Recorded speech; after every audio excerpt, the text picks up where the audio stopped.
বন্ধুরা, কেমন আছো তোমরা সবাই? আশা করি সবাই ভালো আছো। আমিও খুব ভালো আছি। শুরু করছি আজকে নতুন একটা রেসিপি নিয়ে। আজকে আমি রান্না করব কচুরলতি ভাজা, একটু অন্যরকম ভাবে। দেখো, আমরা সবসময় চিংড়ি মাছ আমাদের বাড়িতে থাকে না, আবার দেখবে সর্ষে বাটাও সবসময় গরমকালে ভালো লাগে না খেতে। তাই সিম্পলভাবে আমি একটা রেসিপি তোমাদের সঙ্গে শেয়ার করছি। আমি কচুরলতিটা ভালো করে কেটে ধুয়ে নিয়েছি। তোমরা যারা নতুন বন্ধু আমাকে সাবস্ক্রাইব করেছো, আর যারা করনি তাদেরকে সবাইয়ের জন্য রইল আমার ভালোবাসা। তোমরা ভিডিওটা শুরুতে একটা লাইক করে দিও প্লিজ, পরে কমেন্ট এবং সাবস্ক্রাইব করে দিও। আমি এখানে কড়াইতে গরম জল বসিয়েছি। কচুরলতিটা আমরা একটু ভাপিয়ে নেব, কারণ আমাদের অনেক সময় কচুরলতিতে গলা ধরতে পারে, যেটাতে আমাদের খুবই অসুবিধা হয়। তার জন্য একটু ভাপিয়ে নেব, আর একটু তাড়াতাড়ি সেদ্ধ হয়ে গেলে আমাদের ভাজা করতে খুব সুবিধা হবে। কারণ পরে তো আর জল ইউজ করা যাবে না, পরে যদি আমরা জল ইউজ করি তাহলে আবার সেই গলা ধরবে। তাই জন্য আমরা আগে একটু ভাপিয়ে নেব, বেশিক্ষণ না, 5 থেকে 8 মিনিট আমরা একটুখানি ভাপিয়ে নেব। এরপরে আমি কচুরলতির জলটা ভালোভাবে ঝরিয়ে নিয়েছি একটা ঝাঁঝরিতে ফেলে। এখানে আমি নিয়ে নিয়েছি 3টে মিডিয়াম সাইজের পেঁয়াজ কুচানো, তার সঙ্গে কিছুটা থেতো করা রসুন রয়েছে, আর নিয়েছি কাঁচা লঙ্কা কুচি অল্প করে, আর তার সঙ্গে শুকনো লঙ্কা।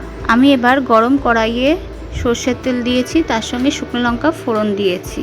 শুকনো লঙ্কাটা গরম তেলেই ছেড়েছিলাম, সেটা বলা হয়নি। তারপরে আমি এর মধ্যে পেঁয়াজ দিয়ে দিয়েছি। পেঁয়াজটা ভালো করে ভেজে নিচ্ছি। পেঁয়াজটা হালকা হালকা ভাজা হয়ে গেলে আমি এর মধ্যে থেতো করা রসুনটা দিয়ে দেব, দিয়ে ভালো করে নাড়িয়ে নেব।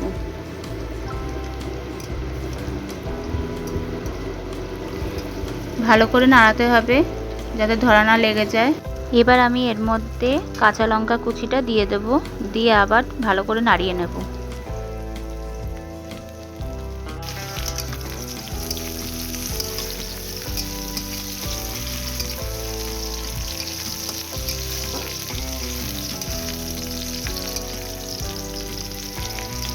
দেখো, আমার পেঁয়াজটা বাদামি রঙের হয়ে গেছে, তাই আমি এর মধ্যে কচুরলতিটা দিয়ে দিয়েছি।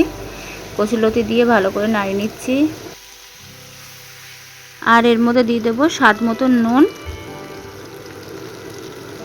আর দিচ্ছি হাফ চামচ হলুদ গুঁড়ো। তারপরে আমি কচুরলতিটা ভালো করে নাড়িয়ে নিচ্ছি। এটা 15 থেকে 20 মিনিট তো লেগেই যাবে সময়। তোমরা একটু ধৈর্য রেখে রান্নাটা করবে। যখন দেখবে এই কচুরলতিটা বেশ বাদামি বাদামি কালার হয়ে এসছে, দেখো, তখন চিনি দিয়ে দেবে এর মধ্যে। দেখো, বাদামি রঙের হয়ে গেছে, তার মানে এটাও হয়ে গেছে ভাজা।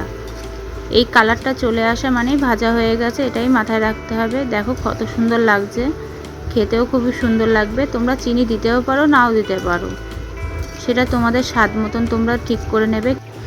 নামানোর আগে তোমরা এবার এর মধ্যে একটু রসুন জিরি করে দিয়ে দিতে পারো, তাতে খুব সুন্দর একটা সেন্টও বার হবে এবং খুব খেতে ভালোও লাগবে। একবার ট্রাই করে দেখো বাড়িতে।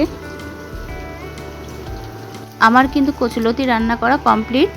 তোমরা দেখে বলো তোমাদের কেমন লাগলো, কমেন্ট অবশ্যই করো। তার সঙ্গে একটা লাইক সাবস্ক্রাইব করে দিও প্লিজ। আবার দেখা হচ্ছে তোমাদের সঙ্গে পরের কোনো ভিডিওতে। ততদিন তোমরা সুস্থ থেকো, ভালো থেকো। তোমাদের সবাইকে ধন্যবাদ আমার এই ভিডিওটা দেখার জন্য।